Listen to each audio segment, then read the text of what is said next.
Good day. In this lecture video, we will be talking about classes of sets and counting principle. Basically, a set is considered finite if it is empty or contains exactly m elements. If otherwise, it is called infinite. A finite set is considered countable as well as those infinite set that can be arranged in sequence. If a set is infinite and can't be arranged in sequence, however, then the set is uncountable. Basically, kung ang isa ka set, no, ma-arrange siya into sequence, tawagan na niya is countable. Pero kung kana nga set is ma-arrange in a sequence and it is infinite, ang tawagan na niya is countably infinite. Okay? Kung ang set pod matawag na to nga finite if kana nga set is empty or kana nga set contains exactly m elements. Okay? So the only set that is considered uncountable is katong mga set wherein infinite ang ilang elements as well as dili pud sila ma-arrange into a sequence. So example, so we have two examples here. So, sa first example, we have the set A that contains all the letters in the English alphabet and the set D that contains the days of the week. So, specifically, namatay 26 ka letters sa alphabet. So, A has 26 elements. And since we have 7 days a week, so D has 7 elements. So, matawag na to si A o si D as finite since they contain m number of elements. Okay, so sa example B, we have set E that contains even positive integers and set I that contains a unit interval from 0 to 1. So kani sila nga mga set si E ug si I since di man nato maihap gyud ang ilahang elements. So matawag nato ni sila nga infinite set. Okay? Now, additional note, since si E, set E is ma-arrange na to into sequence, like 2, 4, 6, 8, 10, naman yun siya specific na sunod na element, matawag ito ni siya nga countable infinite or countably infinite ni siya. Si set I, dili na to ni siya matawag nga countable infinite since unit interval man siya. So, unit interval meaning daghan na siya elements, no? So 0.01, 0.001, 0.00001, and so on and so forth. So di natin siya basta-basta ma-arrange into sequence. So sa ato ba, this is uncountable. Okay. Now let's proceed to counting elements in a finite set. So matawag na to siya, it can be denoted as this. So pasabot ani the number of element the set S has, or pwede sad siya ma-denote as this. Okay? So, example, since we have 26 letters in the alphabet, sa ato pa, the number of elements the set A has is 26. And the number of elements set D has is 7. And of course, the number of element an empty set has, so this represent actually an empty set, 0, since wala maginay sulod ang empty set. Okay, so when you encounter this notation, wala na sila lang pasabot, it just means the number of elements the set has. So from that, no, from this concept, we come up with some theories. Muna sila. So we say that kung ang duha ka set, finite set, no, sa first nga theory, say set A o si set B, no? Tapos, we have the set S, which is the disjoint union of A and B. So, recall that the disjoint union meaning si A ug si B wala sila'y common nga element. So, wala sila'y intersection. So, kung ato na silang i-union, sa ato pa, ang number of element ni S should be just the addition or the sum of the number of elements of A and B. Since wala man sila common term. So, ato lang sila i-add. The second theory says here na if set A and set B is finite, sa ato pa, ang number of elements of A minus B, again, this is minus, A minus B is equivalent to the number of element of A minus the number of element of A intersection B. Okay? So, sa ato pa, kung atong i-minus si A ug si B, kani nga formula atong gamiton to see kung pila ka buok ang element ana nga set, no? Kanang pag-minus na to ang A ug kang B. So, here is an example. Suppose a CSC 102 class has 50 students, 25 of which has CSC 101. Sa ato pa, sa CSC 102 nga klase, na 50 ka students. Sa 50, na 25 nga na CSC 101. Na student na na course nga CSC 101.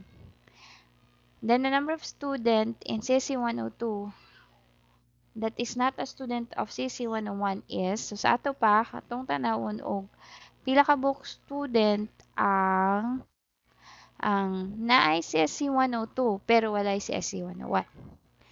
So, basically, ato raman na siyang i-minus, diba? So, pila ka book ang nasa CSC 102 nga klase, we have 50 minus intersection, no? Intersection sa katong mga student kanay CSC 102 ug CSC 101. So, since ingon man siya diri nga na 25 ka student sa 50, nga na CSC 101, sa ato pa, kaning 25 ka student, dani sila CSC 101 ug CSC 102 nga subject. So, mura ni siya og intersection, no? Sa duha ka course. Kay kaning nga mga student, duha man, naman sila CSC 102, napod sila CSC 101. Sa ato pa mo ni siya ang intersection sa CSC 102 ug CSC 101. And thus, ato ra ni siyang i-minus sa 50. So, sa ato pa, na 25 ka student karon nga exclusive, CSC 102 ra ang course. Wala sila CSC 101.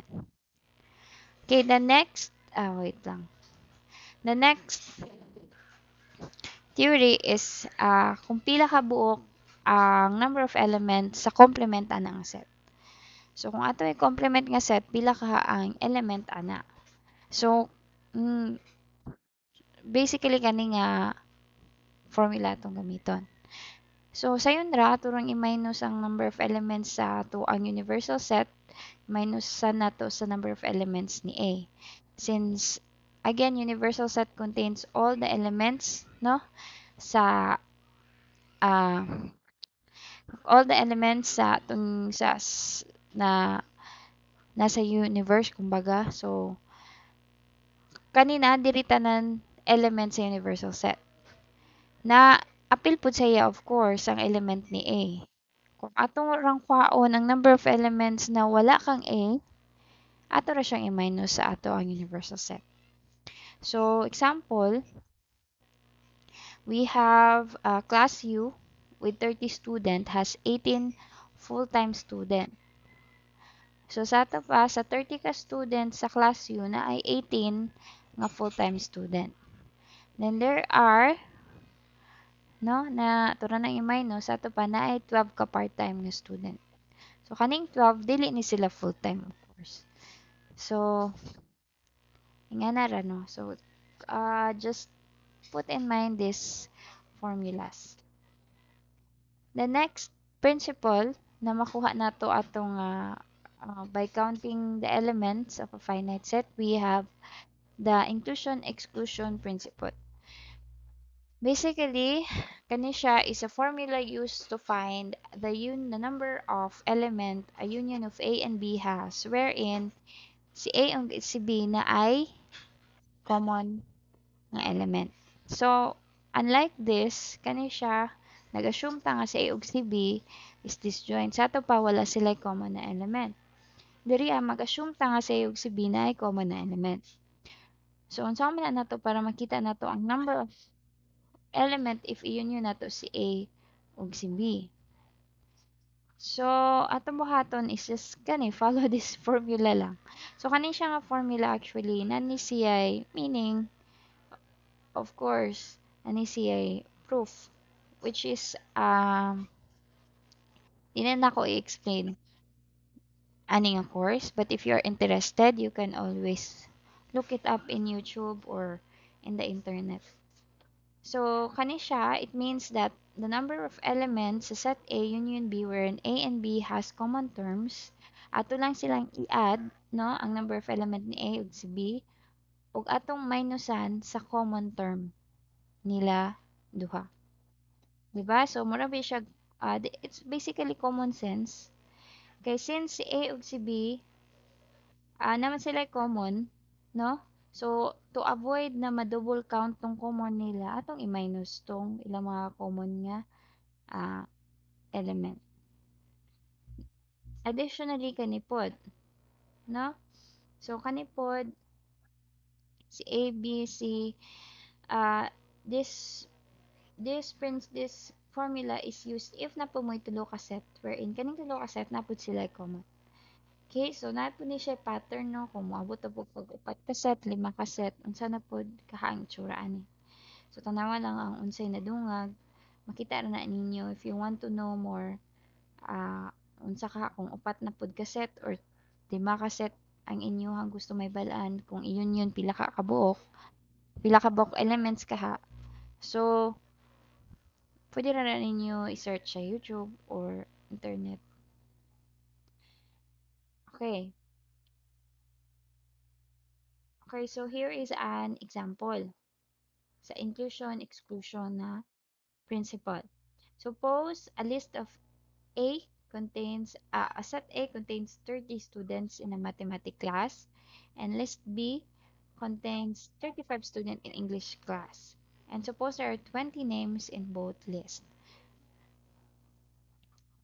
Okay, find the number of students only in list A, only in list B, on list A or in list B, tapos naras and the number of students that exist in only one list. Okay? Okay, so ang meaning ani nga kung ato ang sabdo na ang problem nada kuno tay set A nga nay 30 ka students ug set B nga nay 35 ka student ug nay 20 ana nga naa sa duha. Okay? Nay 20 ka name nga naa sa both nasa 30 ug naa sa nasa list A ug nasa list B.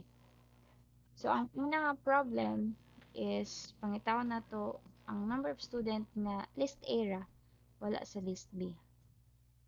So atong buhaton atong i-minus of course i-minus nato ang number of elements ni list A which is 30 minusan nato sa number of elements ni list B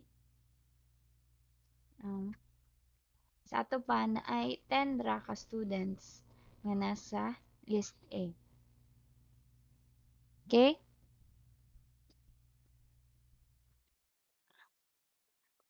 Okay. So, kung sabto nato yung solution ang iyang gibuhat is basically gi-minus na to niyang 20 ka student nga nasa list A ug nasa list B. So, munang na kay exclusive 10 ra ka student ang nasa list A nga wala sa kaning 20 diri nga nasa both list. Okay? Sorry. Asa man to?